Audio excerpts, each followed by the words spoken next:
We're lighting it up today on the Express as Vancouver celebrates Diwali.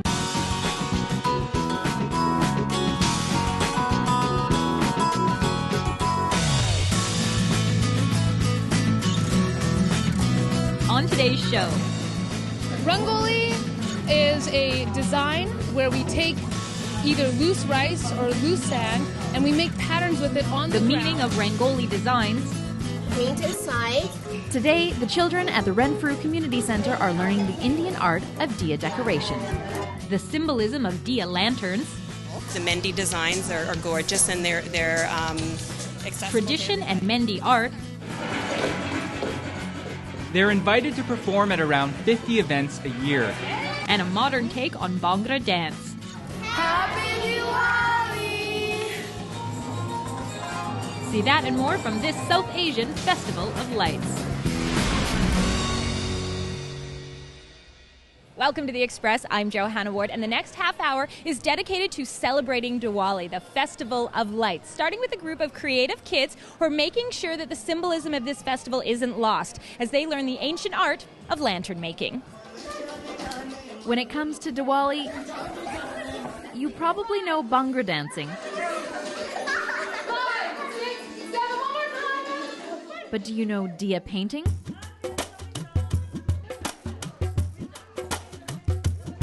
The light in the Festival of Lights is held in a little pot called a diya.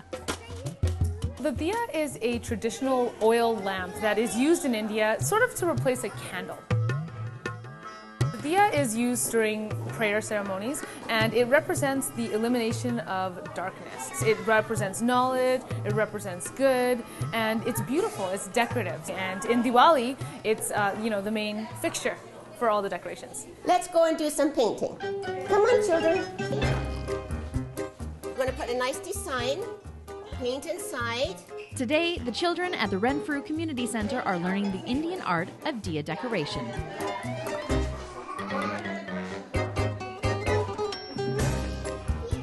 They're clay pots. We just take watercolor paints or sparkles or jewels and we create beautiful designs on them. I'm all done. I love it. This was a part of my childhood. I was born here in Canada and my parents are of South Asian descent, and these are traditions that we used to celebrate in the home, but now it's changed so much over the last 20 years that you can come to your local community center and not only celebrate Christmas. Isn't that pretty? So you can put some glitter on there.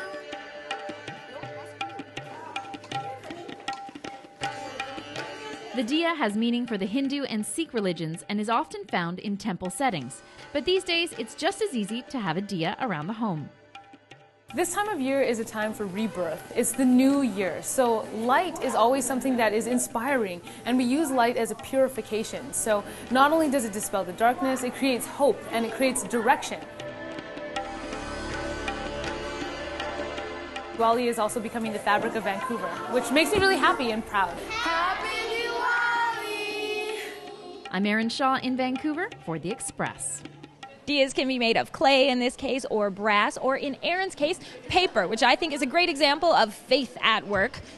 Paper lanterns. And I'm being a little bit cheeky because seriously, faith is part of what Diwali is all about.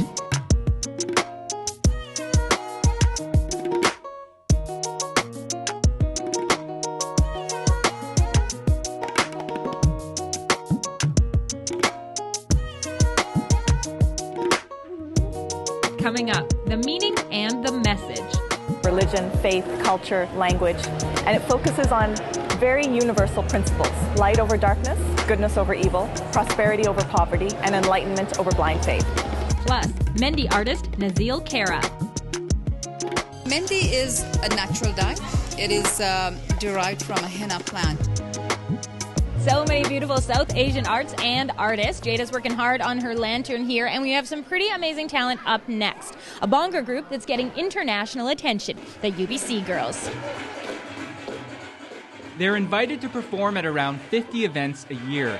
The UBC Girls Bhangra team started in 2002, and it sort of just started with just a couple of friends, myself and a couple other people who, recognizing the talent around us, thought, hey, you know what, there's such good talent here, why don't we get together and start performing throughout the community and just showcase what we're good at. Performances evolved into competitions. We were told on several occasions, despite stellar performances and standing ovations, that girls shouldn't do Bhangra. We'd scrounge up money to go to these competitions, put our heart and soul into these performances, just to be told at the end of the day that, hey, you know what, good job. If it was done by men, that same choreography, they would have won. So essentially, that's what fueled our fire. Hard work began to pay off. Things started to change because we were stubborn. We were very tenacious, and we kept traveling out to these competitions. We kept kicking butt.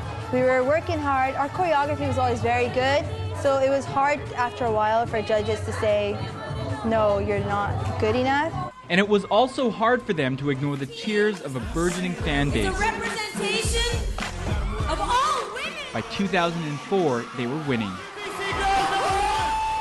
The first time we won that competition and the judges didn't come and critique us afterwards, it was like, wow, after all this blood, sweat, tears, money, it's actually paid off and people are respecting us.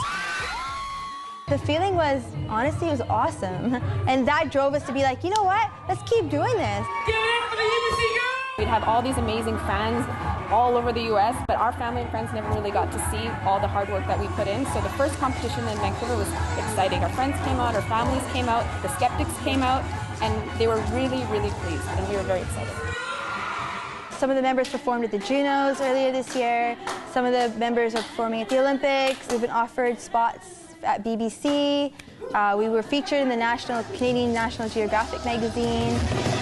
It became sort of more than just Bhangra for us. It became a fight for equality between both genders in our culture. Mandeep says their struggle and their victory speak directly to the underpinning message of Diwali. It was when one of our 10 gurus walked out of prison with a whole amount of other Sikh warriors with him. He released everyone from prison. It was freedom. And I feel for us, doing Bhangra is our sense of freedom. It's a way of expression for us to say we're women, we're enjoying our art form, we're celebrating our culture. And Diwali is about celebration.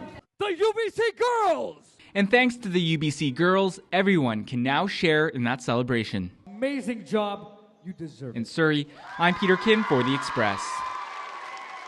The UBC girls give Bhangra and Diwali a modern spin. Coming up here at this Festival of Lights celebration, we've got some don't miss traditional dance.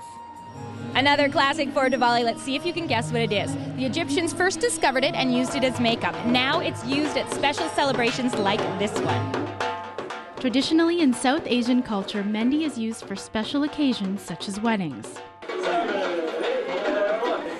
Today, South Vancouver Neighbourhood House is celebrating Diwali and put on a mehndi workshop. It's a real foundation of different South Asian cultures and communities, and it's beautiful. The mehndi designs are gorgeous, and they're accessible to everybody. It is an artistic expression, but I've loved mehndi from childhood. I love color, and the color that mehndi turns into, the beautiful, vibrant reddish brown or burgundy, just fascinates me every single time I have it on my hand. I just never get tired of it. Mehndi is a natural dye. It is derived from a henna plant, which is grown in subtropical countries. It requires a hot climate to be able to grow. The natural dye is made out of the henna plant leaf, which is actually crushed into powder. And we use the powder to make it into a paste with various essential oils and things like lemon juice, lime juice, tea water, and sometimes tamarind to make it sticky. It's been used for over 5,000 years, starting in Egypt. The mummies were found with the hair and the nails decorated. We use various tools like the henna cone, or some people use syringes in other countries. It is drawn on the skin, beautiful designs are made, and it actually has to be on the skin for a minimum of 2 hours, I would say, and the longer it's on the skin, the darker your eventual dye color. It leaves a dye color onto the skin. Nazil says it's not just women who have mehndi applied. We have found that now the Western countries, the men like it too, because we do designs like tattoo styles, and it attracts both genders, especially and children too. My son got married, and we put mehndi, a whole family. The ladies come. My son did it last year, about 10 years ago. He did it on his neck and do a tattoo. Mehndi itself and the people, doing it on people and just watching them, they're just in awe. You just look at it and they're just totally fascinated. So that's the part I like best. In Vancouver, I'm Melanie Panetto for The Express. Nazil says that more men are putting on mehndi in Western culture. And you can see that here as Vancouver celebrates Diwali. Quite a long lineup for the mehndi. What else can you see? Well, that's coming up after a break. The food, the fashion, and the festivities. It's all about Diwali up next on The Express.